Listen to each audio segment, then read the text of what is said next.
Have you ever gone out to dinner, maybe with your friends or family, and you sit there and you have a really great time, and then the waiter comes and brings your check, and they say, hey, you're all set to go. Someone's already taken care of it for you.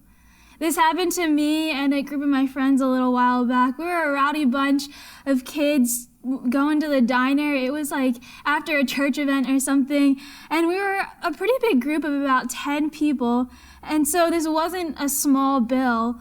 The waitress came around and said to us, hey, you guys are all set. Someone has taken care of the check for all of you. And we just sat there in awe that someone was just so generous enough to do this for all 10 of us. They could have chosen a table of 2 or something like that, but they chose us, a rowdy, noisy bunch of kids.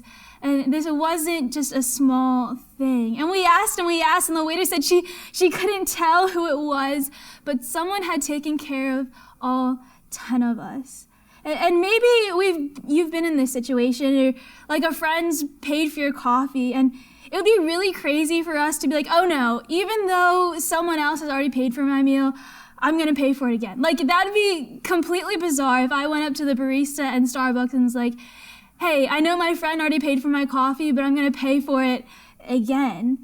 Like, why would we pay twice for something? And sometimes I think we do this with God, maybe not really realizing it. But in Ephesians chapter 2, verse 8, it says, for it is by grace that you've been saved through faith, that it's not from yourselves, but it's a gift of God. It's not by all the works you've done or all the extra stuff you've achieved. You've been saved by the grace of God. Christ has already paid the price. You don't have to struggle to pay for what's already been paid for. But remember that feeling of when the waiter comes and says that everything's been taken care of, that moment of just complete awe of the generosity of a stranger. Because that's the same grace that God shows us every single day. And all we have left to say is thank you, thank you, thank you. So as you go throughout the day, know that you don't have to struggle to pay for what God has already paid for.